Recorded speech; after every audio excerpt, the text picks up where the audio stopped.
Hello बच्चों, हाय। आज सभी को आज की इस क्लास में स्वागत है। मैं इसके गुप्ता आज संस्कृत के इस नई क्लास में नए चैप्टर्स के साथ फिर से उपस्थित हुआ हूँ। हमारे संस्कृत सीरीज का ये अगला वीडियो है जो कि आप लोग देख रहे हैं। कक्षा 10th के बिहार बोर्ड के बच्चों के लिए ये चीज़ है। बाकी के जो भी संस्कृत पढ़ना चाहते हैं वो ऐसे ही इसको देख सकते हैं, उन्हें ये लाभ ज़रूर मिलेगा। कम से कम हिंदी पढ़ने में तो उन्हें आसानी तो हो ही जाएगी अगर वो पढ़ेंगे तो। उम्मीद है आप लोगों ने हमारे पिछले वीडियोस को देखा होगा, उनसे लाभ लिया होगा और नोट्स भी ज़रूर तैयार किए होंगे, क्योंकि बच्चों जो क्वेश्चंस होते हैं वो आपके चैप्टर से ही पूछे जाते हैं। ठीक है, अगर आप नहीं पढ़ेंगे तो आपको, अगर आपके पास नोट्स भी नहीं होंगे तो आपको दिक्कत होगा बाद में रिवीजन करते समय एग्ज़ाम टाइम में। वैसे तो हमारे वीडियोस तो होंगे ही, लेकिन फिर भी अगर आपके पास नोट्स होंगे तो ज़्यादा अच्छा होगा। अतः आप नोट्स भी ज़रूर प्रिपेयर करें ताकि एग्ज़ाम टाइम पे आपको अच्छा रहे आपके लिए। तो चलिए हम लोग आज की क्लास की शुरुआत करते हैं। और चूँकि संस्कृत का है तो ओम की ध्वनि के साथ इसका शुरुआत करेंगे। सभी कोई, सुबह का टाइम भी है तो अच्छा ही रहेगा। गहरी सांस के साथ, क्योंकि ये लेने से आपका मन चित्त दोनों शांत हो जाता है और पढ़ने में मन लगता है। चलिए शुरुआत करते हैं। गहरी सांस अंदर लें, उसके बाद ओम के साउंड के साथ धीरे धीरे छोड़ेंगे।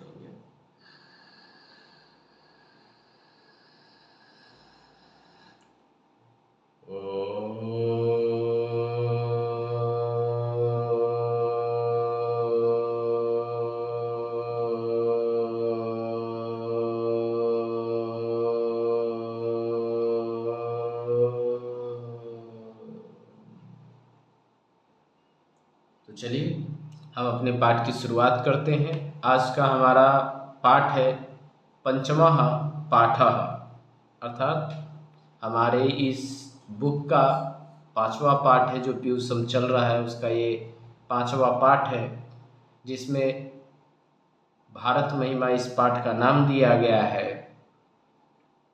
नाम से ही जैसा कि जाहिर हो रहा है, भारत महिमा अर्थात भारत की महिमा के बारे में जिक्र किया है। भारत अर्थात ये भारत कौन, कोई व्यक्ति नहीं जी। भारत हमारी देश, भारत भूमि, भारतवर्ष जहाँ हम रहते हैं, इस भूमि की महिमा का गुणगान किया गया है। ठीक है, तो चलिए शुरुआत करते हैं आगे। और अस्माकं देशः भारतवर्षमिति कथ्यते, अस्य महिमा सर्वत्र ज्ञेयते। पाठे अस्मिन् विष्णुपुराणात् भागवतपुराणात् च प्रथमं द्वितीयं च कर्मशः पदं गृहीतमस्ति। अवशिष्टानि पदान्यध्यक्षेण निर्मीय प्रस्तावितानि।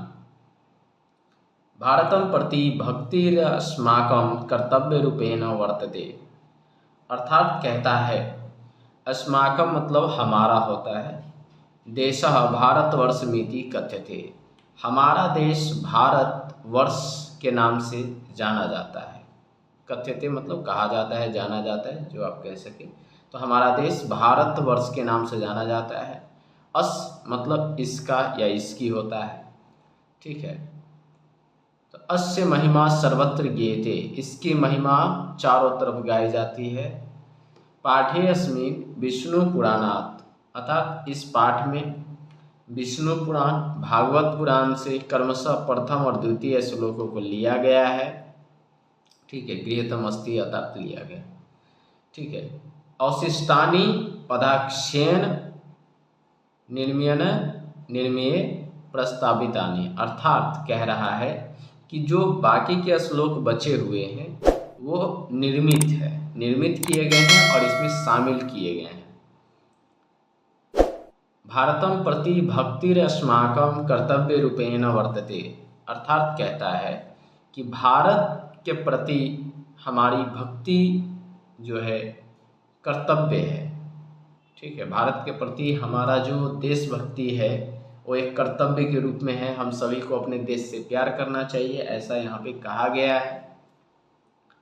हम इस पाठ में इतना से आपको एक चीज़ समझ में आ रहा होगा कि ये कह रहा है कि हम इस पाठ में भारत की महिमा का गुणगान करेंगे, भारत की महिमा के ही जानेंगे, भारत भूमि क्षेत्र इतना खास क्यों है।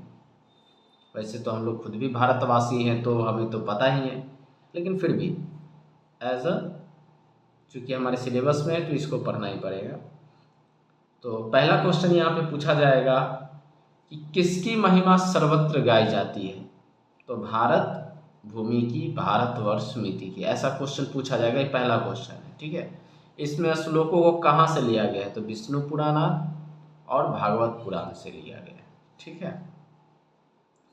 चलिए आगे बढ़ते हैं। आगे जो हमारा श्लोक दिया गया है,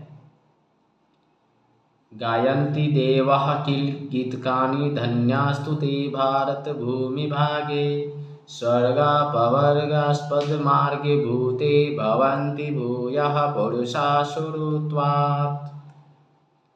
पढ़ने में आप लोगों को दिक्कत हो सकती है, इसलिए मैं एक बार फिर से पढ़ देता हूँ थोड़ा धीरे। गायन्ति देवाः किल गीतिकानि धन्यास्तु ते भारत भूमि भागे स्वर्गापवर्गास्पदमार्गे भूते भवन्ति भूयः पुरुषासुरत्वात्। ठीक है। अब यहाँ पे एक एक शब्द का मतलब समझते हुए चलेंगे, ताकि आपको जब आप एग्जाम में भी बैठे तो आपको श्लोक देखते ही आपको ये अर्थ आसानी से पता चल जाए, ठीक है। गायन्ति अर्थात गाते हैं, देवा जो कि देव का बहुवचन है ना, देवतागण। किल, किल अर्थात होता है निश्चय, ठीक है। गीतकानि अर्थात प्रशंसा या गीत गाना। धन्यास्तु अर्थात धन या भाग्यवान आप कह सकते हैं। ते मतलब सब होता है, वे सब होता है। भारत भूमि बागे मतलब भारत देश में, ठीक है। आपको मन हो के तो आप अर्थ को भी लिखते जा सकते हैं। स्वर्ग पवर्गास्पद मार्ग भूते अर्थात स्वर्ग और मोक्ष प्रदान करने वाली, ठीक है। स्वर्ग और मोक्ष प्रदान करने योग्य साधन, ठीक है। भूयः अर्थात जन्म लेने वाले, और पुरुषा का तो मतलब आप जानते ही हैं, पुरुष। श्रुतवात अर्थात देवता तुल्य, ठीक है, मतलब देवता के समान। तो इसका अर्थ आप समझिए, कहता है कि देवता लोग, ठीक है, देवतागण, ठीक है, भारत भूमि की महिमा का गीत गाते हैं, है ना। भारत भूमि की महिमा का गीत देवता लोग गाते हैं। वे सब भारत देश में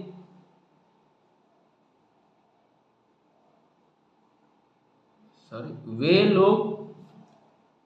लोग धन्य होते हैं, क्योंकि धन्यास्तु यहाँ पे लिखा हुआ है।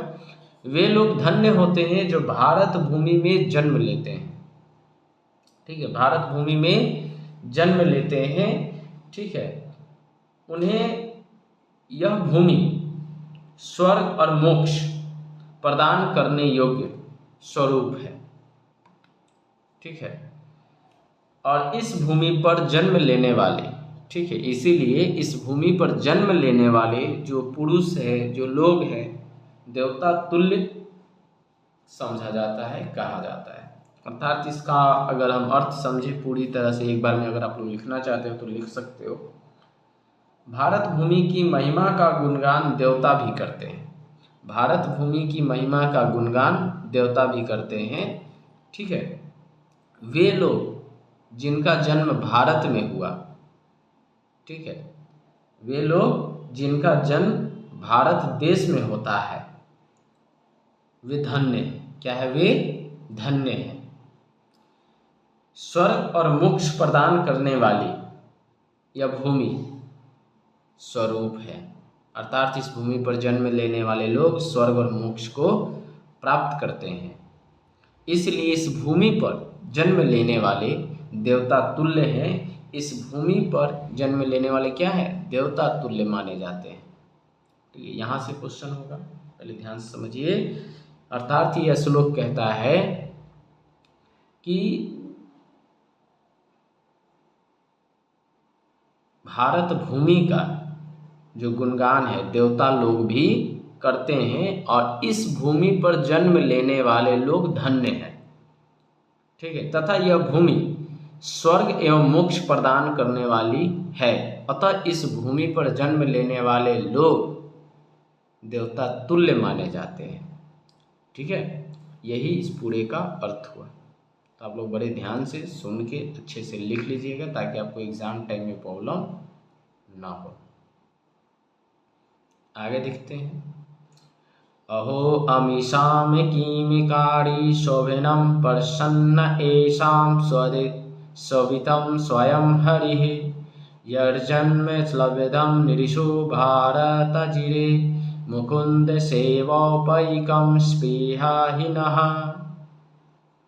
फिर से पढ़ते हैं। अहो अमीषां कीमिकारी शोभिनं प्रसन्न एषां स्वविदुत स्वयं हरिः यर्जन्म लविदं निरिषो भारतजिरे मुकुंद सेवोपैकं स्पृहाहीनः। अर्थात इसका अर्थ समझते हैं।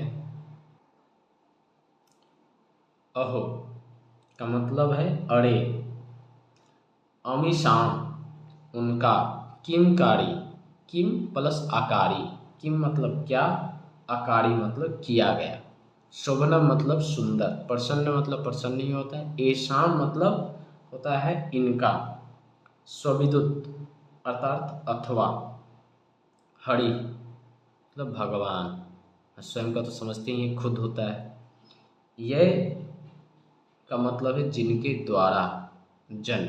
ठीक है, यह मतलब होता है ये का मतलब होता है जन्म, ये का मतलब होता है जिनके द्वारा, लब्धम का मतलब होता है प्राप्त किया गया, निरीशु मतलब मानवों में, भारत जीरे अर्थात भारत भूमि में, मुकुंद सेवोपैकम अर्थात इसका मतलब होता है श्री हरि की सेवा योग्य, स्पृहा मतलब इच्छा, न मतलब हमें। ठीक है, न मतलब हमें, यहाँ पे इसका यही अर्थ निकलता है। तो कहता है देवता लोग इसकी प्रशंसा में कहते हैं, क्या कहते हैं, अरे ईश्वर द्वारा कितना सुंदर, ईश्वर द्वारा कितना सुंदर बनाया गया है, ईश्वर द्वारा कितना सुंदर बनाया गया है, क्योंकि जिनका जन्म भारत में हुआ है, जिनका जन्म भारत में हुआ है वे निश्चय ही श्री हरि की सेवा योग्य होते हैं, श्री हरि की सेवा योग्य होते हैं अर्थात भगवान की सेवा तुल्य होते हैं। ठीक है, देवता लोग इस भारत भूमि का गुणगान करते हुए कहते हैं कि अरे कितना सुंदर भूमि बनाया है, कितना सुंदर भूमि बनाया है, क्योंकि जिनका जन्म भारत में हुआ है, जिनका जन्म भारत में हुआ है वे निश्चय ही श्री हरि की सेवा योग्य होते हैं। अर्थात जिस पर ईश्वर की कृपा होती है वही इस धरती पर जन्म लेता है, वही भारत भूमि में जन्म लेता है। अर्थात देवता भी चाहते हैं कि हमें इस धरती पर जन्म मिले ताकि हम भी देवता तुल्य हो जाएं। ठीक है,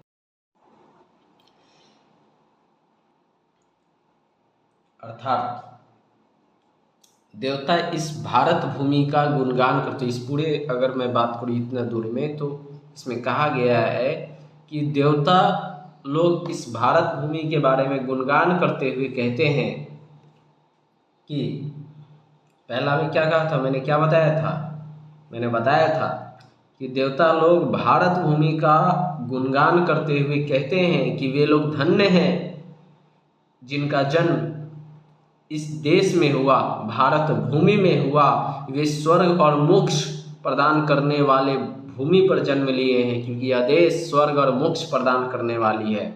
इस धरती पर जन्म लेने वाले लोग स्वर्ग और मोक्ष को प्रदान प्राप्त करते हैं। ठीक है, यहाँ पे कहा गया है कि जो इस धरती पर जन्म लेता है वह देवता तुल्य होता है, देवता के समान होता है। ठीक है, आगे में कहा गया है कि देवता लोग गुणगान करते हुए कहते हैं कि अरे ये कैसी भूमि है, कितना सुंदर है ना, कितना सुंदर है। इस धरती पर जन्म लेने वाले, इस धरती पर जन्म लेने वाले, जिनका जन्म भारत में हुआ है, वह निश्चय ही श्री हरि की सेवा योग्य है, भगवान की सेवा योग्य है। अर्थात जिस पर ईश्वर की कृपा होती है वही इस धरती पर जन्म लेता है। ठीक है, इतना दूर में यही कहा गया बच्चों। ठीक है, अब आगे बढ़ते हैं और आगे समझते हैं कि आगे क्या कहा गया है, लिखा गया है। इसका अर्थ समझते हैं। यह मतलब यह, यह मतलब यह, निर्मला मतलब स्वच्छ, निर्मला मतलब स्वच्छ, वत्सला ममतामयी, मातृभूमि का मतलब तो आप जानते ही हैं। ठीक है, प्रसिद्धम सदा भारतम वर्ष में तत्, एतत् का मतलब समझिए यह। ठीक है, विभिन्न मतलब भिन्न भिन्न, जना मतलब लोग, धर्म जाति प्रभेद है, मतलब धर्म और जाति में जो भेद है उसके बारे में कहा गया है। रिहकत्व भावम, अर्थात रिहकत्व भाव का मतलब होता है एकत्व भाव। यहाँ पे आप देखिएगा तो अगर इसका तोड़ के देखेंगे तो ये एकत्व भाव के बारे में बात कर रहा है, अर्थात एकता की भावना। ठीक है, वहंती अर्थात स्वीकार करते हुए, वसंती मतलब रहते हैं। अर्थात इस श्लोक में कहा गया है कि यहाँ जो लोग हैं, भारत भूमि पर जो जन्मे लोग हैं, इनमें भेदभाव रहित है, ये सारे भेदभाव रहित, ठीक है, रहित है। इसका मतलब क्या है? पहली बात तो आप ऊपर समझिए, इयम निर्मला वत्सला मातृभूमि, यह भूमि निर्मल एवं स्वच्छ है, निर्मल एवं स्वच्छ है। प्रसिद्धम सदा भारत वर्षत में तत्, ठीक है, यह मतलब प्राचीन काल से, प्राचीन काल से ही यह जो भूमि है, भारत भूमि है, निर्मल एवं स्वच्छ बनी हुई है और आज भी है। ठीक है, विभिन्न जना धर्म जाति पर भेदे रिहकत्व भावम वहंतो वसंती, यहाँ पे विभिन्न जाति धर्म के लोग एकत्व भावना के साथ, अर्थात एकत्व भावना का मतलब क्या है? मिलजुल कर एक साथ रहते हैं, एक साथ रहते हैं। कोई दिक्कत? उम्मीद है सबको समझ में आया। क्या कहता है? यह भूमि अर्थात भारत भूमि निर्मल एवं स्वच्छ है। ठीक है, निर्मल स्वच्छ है, ममतामयी है। ठीक है, यह भूमि ममतामयी है, स्वच्छ है और ये प्राचीन काल से ही है। विभिन्न जाति एवं धर्म के लोग एक साथ भाईचारे के साथ मिलकर रहते हैं। ठीक है, ये श्लोक में यही कहा गया है। ठीक है, हम अगले श्लोक की ओर बढ़ते हैं और देखते हैं उसका क्या है। विशाला स्मदिया धरा भारतीया सदा सेविता सागरे रम्य रूपा वने पर्वते निर्झरे भव्य भूति वर भव। देखो ये पूरा एक साथ, यहाँ पे जो तुड़ा हुआ है तुड़ कर एक साथ लिखा हुआ है। ठीक है, तो पर्वते निर्झरे भव्य भूतिर वहंती भीरेशा शुभा चाप्य गाभि। ठीक है, मैं फिर से एक बार पढ़ दूँ। लिखा गया है, विशाला स्मदिया धरा भारतीय सदा सेविता सागरे रम्य रूप वने पर्वते निर्झरे भव्य भूतिर्वहंती भीरे सशुभा चापगाभि, अर्थात कहा गया है, अर्थ समझिए। अस्मदिया मतलब हमारी, धरा अर्थात पृथ्वी, अस्मदिया हमारी, धरा अर्थात पृथ्वी, रम्य रूपा, रम्य रूपा अर्थात मनोहर, रम्य रूपा मतलब मनोहर। अब यहाँ पे लिखा है पर्वत, निर्झर अर्थात झरना, भव्य भूति, भव्य ऐश्वर्य वाली, ठीक है। ऐसा मतलब होता है यह, जो कि ऑलरेडी बताया गया है, ठीक है। स्वभाव अर्थात सुंदर, चापगाभि, ठीक है। तो यहाँ पर आपगाभि से बना हुआ है चापगाभि, ठीक है, नदियों से, ठीक है। अर्थात कह रहा है कि हमारा देश, हमारा देश, ठीक है, भारत भूमि जो है अति विस्तृत एवं प्राकृतिक संप्रदायों से परिपूर्ण है। हमारा जो देश है, ठीक है,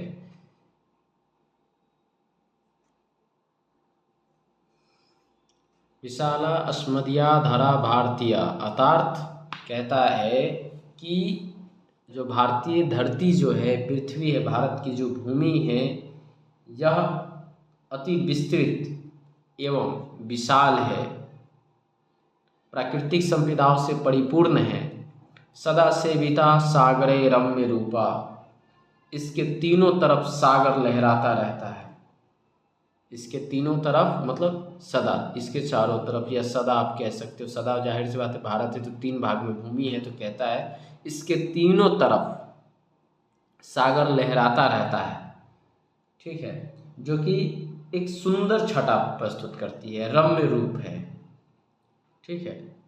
अर्थात रम्य रूप मतलब जिसको देखते ही एक रमन टाइप का हो जाए, एक मतलब मन को अच्छा लगे, ठीक है। यह जो भूमि है, ठीक है, यह वनों, पर्वतों, झरनों एवं नदियों से सुशोभित है, नदियों से सुशोभित रहती है, सदा सुशोभित रहती है, ठीक है। अर्थात कहता है कि भारत भूमि अति विशाल है, प्राकृतिक छटाओं से भरा पड़ा है, ठीक है। इसके तीनों तरफ सागर जो है लहराता रहता है, यहाँ वन, पर्वत, झरना, बहती हुई नदियाँ, ये बहुत ही सुशोभित है, अच्छा लगता है, सुंदर दिखता है, ठीक है। इसके बाद कहता है जगद गौरवम भारतम शोभनीयम सदा अस्माभिरेतथा पूजनीयम भवेद देशभक्ति समेषां जनानां परादर्श रूपा सदा वर्जनीय। ये श्लोक लिखा हुआ है जो कहता है, पहले तो शब्द का मतलब समझ लेते हैं। जगत गौरवम अर्थात संसार का गौरव, जगत गौरव मतलब संसार का गौरव, शोभनीयम अर्थात शोभा के योग्य, ठीक है, शोभा के योग्य। आगे कहता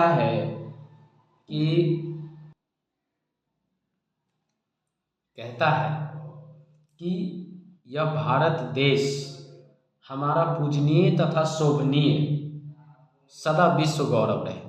हमारा यहाँ पे जो पहला लाइन जो लिखा हुआ है, इसका मतलब है कि हमारा जो देश है वह पूजनीय तथा शोभनीय सदा विश्व का गौरव बना रहे, तथा सभी लोगों की देशभक्ति, भवेद देशभक्ति समेषां जनानां परादर्श रूपम सदा वर्जनीय। अर्थात कह रहा है कि यहाँ के सभी लोगों की देशभक्ति आकर्षणीय एवं श्रेष्ठ, आकर्षणीय एवं श्रेष्ठ आदर्श स्वरूप हो, आदर्श स्वरूप हो, ठीक है। अर्थात आप यहाँ पे पूरी चीज़ समझ गए। कह रहा है कि यह देश जो है, हमारा जो भारत देश है, भारत भूमि है, ये सदा ही पूजनीय एवं शोभनीय विश्व का गौरव बना रहे, तथा यहाँ पे जो रहने वाले लोग हैं इनकी देशभक्ति आकर्षणीय एवं श्रेष्ठ आदर्श रूप में हमेशा बना रहे। हमेशा स्वरूप हो। ठीक है, अर्थात यह तात्पर्य है कि हमारी देशभक्ति इतनी श्रेष्ठ हो कि विश्व में उदाहरण स्वरूप लिया जाए, उदाहरण माना जाए। ठीक है, उम्मीद है अब तक आप लोगों ने इन श्लोकों का अर्थ सुनकर आप लोगों ने इसका अर्थ लिखा भी होगा। ठीक है, अब हम इसके प्रश्नों का भी जिक्र कर लेते हैं, क्योंकि हर चैप्टर के बारे में जिक्र करना ज़रूरी है पूरी डिटेल में, तो हम इसको भी जिक्र कर ही लेते हैं कि इससे किस प्रकार के प्रश्न आते हैं। इससे सामान्यतः आपके ऑब्जेक्टिव प्रश्न पूछे जाते हैं। ऑब्जेक्टिव के अलावा कुछ सब्जेक्टिव्स भी होते हैं, तो सब्जेक्टिव का तो उत्तर आप आसानी से लिख दोगे, जो मैंने बताया, बस आप उसका हिंदी अर्थ ही समझ के रखिए तो आप आसानी से लिख सकते हो। ऑब्जेक्टिव के लिए आपके जो पुस्तक में दिए गए हैं उन्हीं कुछ प्रश्नों को आप याद कर लेंगे। ऑब्जेक्टिव में मुख्यतः यहीं से प्रश्न आते हैं। कुछ प्रश्न आप याद कर लेंगे, आपकी जो क्वेश्चंस बैंक होंगे उनसे पढ़ लेंगे। ठीक है, तो चलिए जो आपके पुस्तक में जो प्रश्न उत्तर है हम उसके उत्तर करवा दिए देते हैं। तो देखिए, पहला है मौखिक प्रश्न, कहता है के गीत गानी गयंती, के गीत गानी गयंती, कौन गीत गाता है? देवता लोग गीत गाते हैं, देवा। क्या लिखेंगे? देवा। ऐसां कह प्रसन्न, कौन प्रसन्न होते हैं? हरि। कौन? हरि, ईश्वर। इयम निर्मला भारत मातृभूमि कीदृशी आसीत, है ना, कीदृशी आसीत, स्वच्छ और मातृभूमि कैसी दिखती है? ठीक है, तो वत्सला। कैसा? वत्सला, आपके श्लोक में लिखा हुआ था। ठीक है, यहाँ पर अगर आप देखें तो यहाँ पर लिखा हुआ था ऊपर में वत्सला। ठीक है, तो आप यहाँ पे ध्यान देंगे कि मिलनी श्लोक से ही देखिए यहाँ पे। ठीक है, इयम निर्मला वत्सला मातृभूमि, है ना, तो आप इस चीज़ को, चूँकि श्लोक से भी क्वेश्चन पूछे जाते हैं इसीलिए मैंने कहा कि आप बस ध्यान देंगे क्योंकि ये ज़रूरी है, नहीं तो फिर बाद में आपको प्रॉब्लम होगी। ठीक है, आगे कहता है अस्मदिया भारतीया धरा कीदृशी आसीत। ठीक है, तो रम्य रूपा, रम्य रूपा, ये सब श्लोक में लिखा हुआ है, बस पढ़ लीजिएगा, मिल जाएगा। अस्माभिः सदा किम पूजनीय, कौन सदा पूजनीय है? तो भारत भूमि। ठीक है, या भारतम आप लिख सकते हैं। आगे देखेंगे लिखा हुआ है एक पदेन उत्तरम लिखित, अर्थात एक शब्द में उत्तर देना है, एक पद में उत्तर देना है। ठीक है, देखिए यहाँ पर जो लिखा हुआ है ये प्रश्न, ठीक है, ये जो प्रश्न लिखा हुआ है स्वमातृभूमि विषय द्वे वाक्य वदत, कह रहा है कि अपनी मातृभूमि के बारे में द्विवाक्य में लिखें। तो दो वाक्य आप कुछ भी लिख सकते हैं, आपकी मर्जी है। ठीक है, आप अपने देश के बारे में जानते हैं, अच्छे से जानते हैं, आप लोगों ने कई बार लेख भी लिखा होगा भारत के बारे में, तो आप उसके बारे में दो वाक्य में लिख देंगे। ठीक है, कह रहा है एक पदेन उत्तरत, लिखित प्रश्न है, देवाः कानि गीत गायन्ति, देव जो है क्या बोलता है, किसके गीत गाते हैं, है ना, तो गीत कानी, यहाँ पर देवा गीत कानी गायन्ति जनै कीदृशम जन्म लब्धम, है ना, जो जनै कीदृशम जन्म लब्धम, तो यहाँ पे आंसर होगा श्रुतवात, विशालाधरा का, तो आंसर होगा भारतीय। जगत गौरवम किम वर्तते, तो शोभनीयम। समेषां जननाम का भवेत्, तो देशभक्ति, समेषां जननाम का भवेत्, तो यहाँ पे देशभक्ति लिखेंगे। ठीक है, आगे कहता है पूर्ण वाक्य उत्तरम वद लिखत, अर्थात पूरे वाक्य में, एक वाक्य में आंसर देना है। अस्माकं भारतीय धरा कीदृशी अस्ति, है ना। तो हमारी जो भारतीय धरा है कैसी दिखती है, तो लिखेंगे अस्माकं भारतीय धरा विशाला रम्य रूपा वत्सला भवभूति अस्ति। आगे लिखा हुआ है क्वेश्चन, भारतीय धरा कह काव्य च सेविता। तो भारतीय धरा सागरे पर्वते है निर्झरे वहती भी आप गा भी, ठीक है, च सदा सेविता, ठीक है। थर्ड क्वेश्चन कहता है धर्म जाति प्रदेव है विभिन्ना जना किम वहंती वसंती, अर्थात कैसे रहते हैं, एकत्व भाव के साथ रहते हैं ना। तो धर्म जाति प्रभेद है विभिन्नाम जनाम एकत्व भावम वहंती वसंती, के वारम वारम भारते जन्म गृहंती, कौन बार बार भारत में जन्म लेना चाहते हैं, है ना। तो इसका लिखेंगे मुकुंद सेवौथ इकम वारम वारम जन्मे, मुकुंद से वौथ इकम, ठीक है। ये जो पहला श्लोक में लिखा हुआ था, ठीक है, यहाँ पे कहा था हाँ मुकुंद सेव पैकम, ठीक है। आप इसको लिख लीजिएगा यहाँ पर, ठीक है। उसके बाद ये पूरा सेंटेंस जोड़ दीजिए। सर्वेषां जनानां देशभक्तिं कीदृशी भवेत्, सभी की देशभक्ति कैसी होनी चाहिए, है ना। तो आवर्जनीय प्रादर्श रूपा, आवर्जनीय प्रादर्श रूपा देशभक्ति भवेत्, ठीक है, जो कि आपके श्लोक में लिखा हुआ है यहाँ पर, ठीक है। यहाँ पर आवर्जनीय जो कि ऐसे संधि विच्छेद करके यहाँ पे पूरी तरह से लिखा है, जो मैंने बोला वही लिखना है, ठीक है, ज़्यादा ना लिखें। तो कह रहा है इसका आंसर लिखेंगे सर्वेषां जनानां देशभक्ति ही आवर्जनीय प्रादर्श रूपा देशभक्ति ही भवेत्, भारत भूमि कीदृशी अस्ति। तो भारत भूमि निर्मला वत्सला। अगला प्रश्न है भारत भूमि कीदृशी अस्ति, ठीक है। तो इसका आंसर लिखेंगे भारत भूमि निर्मला वत्सला अस्ति। नेक्स्ट आपका क्वेश्चन है भारता जिरे जन्म लब्धुम स्पृहा केशाम अस्ति, है ना। तो इसका आंसर लिखेंगे भारता जिरे जन्म लब्धुम स्पृहा, ठीक है। यहाँ पे केशाम की जगह पे लिखेंगे ये शाम स्वयं हरि, ये शाम स्वयं हरि प्रसन्न अस्ति, प्रसन्न अस्ति, ठीक है।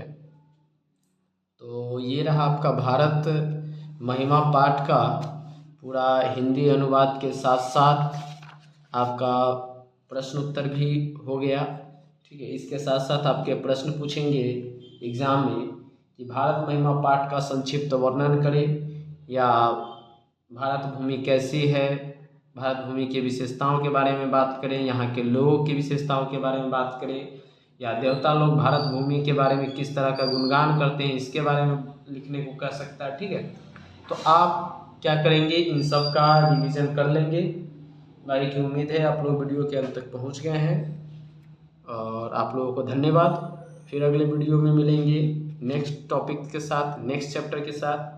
धन्यवाद। अगर आप इस वीडियो पर नए हैं तो चैनल को लाइक सब्सक्राइब एवं शेयर करेंगे, ये हमारी मोटिवेशन होती है ताकि हम आगे बढ़ाएं, क्योंकि जब कोई देखने वाला ही नहीं होगा, जिसकी ज़रूरत ही नहीं होगी, तो हम क्यों बनाएं, है ना। ऐसा होता है क्योंकि मोटिवेशन डाउन हो जाता है कभी कभी, ठीक है। तो अगर आप लोग करते हैं तो थोड़ा सा हमारे लिए मोटिवेशन होगा। भाई के धन्यवाद। फिर मिलेंगे अगले क्लास में। Have you nice day. आपका दिन शुभ हो। Good bye.